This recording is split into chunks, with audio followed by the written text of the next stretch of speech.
This is Man 255, and I came home watching another movie. Now, this movie I have been dying to see. And when I saw the trailer of this movie, My Soul to Take, this is the new movie that we're going to be reviewing. When I saw the trailer, during that, I saw Wes Craven's name. I was like, oh my god, he's back. He's back. Wes, Wes Craven came back, wrote and directed a movie for 2010. But this movie was not never needed in 3D because one thing is I wanted to see this movie in 3D, but they didn't sell no tickets for 3D until I saw the movie. Yeah, I think I know why they didn't do. I didn't. I think I know why it didn't need 3D at all. But one thing is, okay, let's just cut to the point. Wes Craven wrote and directed a new movie named My Soul to Take. Basically, during I saw this movie had three combinations of movies: Nightmare on Elm Street, Nightmare on Elm Street 2, and Scream. Now, basically, with the synopsis, the plot is that a killer named the Riverton Ripper died, was shot and stabbed, and then died and somewhere disappeared in a river. 16 years later, well, in the same night, seven kids were born. 16 years later, when they're 16 years old, the Riverton Ripper comes back and kills them all. But here is the thing that the Riverton Ripper is taking the soul of one of those kids.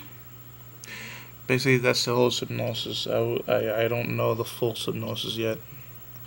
Now, when I let me tell you something. Here's what's bad about this. Even though I'm a young movie reviewer, I still know the ways of watching movies. I mean, Rotten Tomatoes gave this movie a 0, and I was like, what?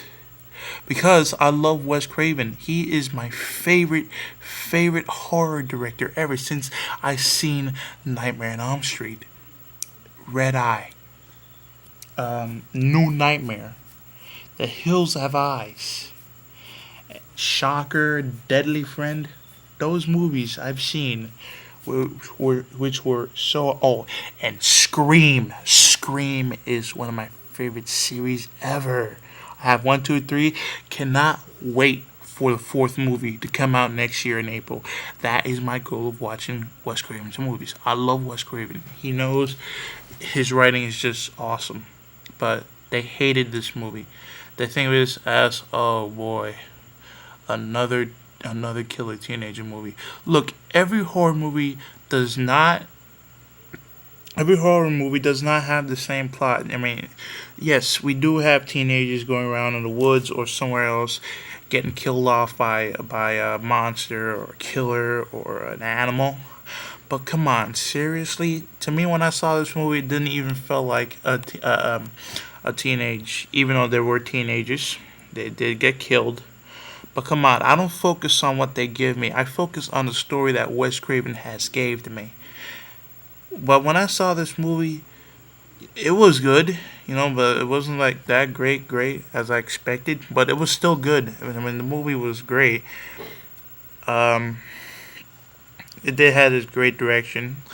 Thank goodness he hired Marco Beltrami again, like he did in the Scream movies. The acting was solid. They were okay. The story was good also.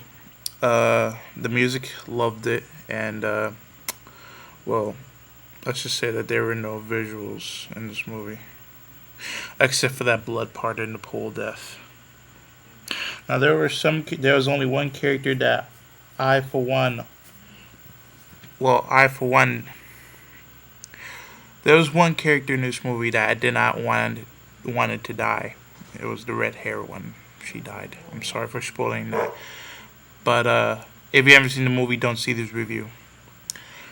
Uh, as I said, yeah, it did not need a 3D at all. Probably Wes Craven did not even wanted it to be in 3D, or they probably without even telling him put it in 3D conversion.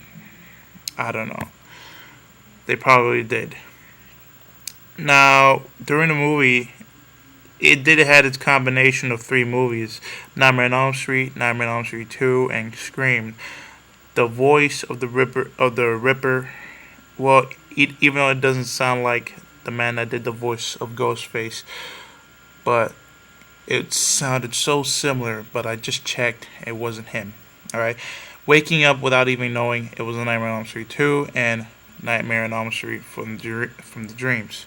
Now, I love the humor in this movie that they gave. There was one scene that Wes Craven wrote about this this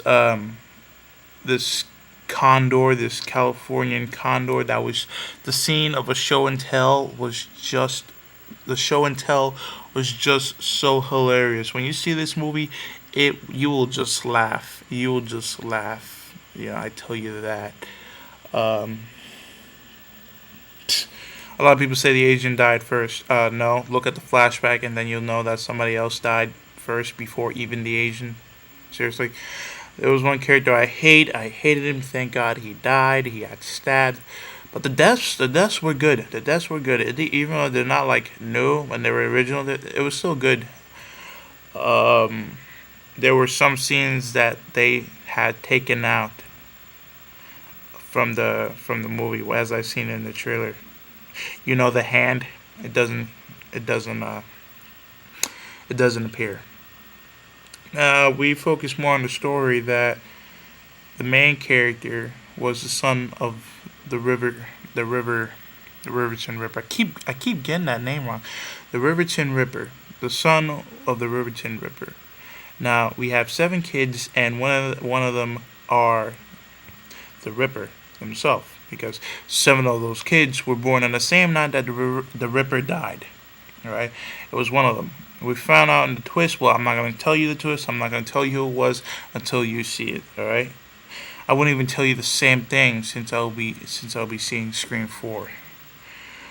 Oh man, but the movie did have great direction. I mean, I don't know why that the critics hated it.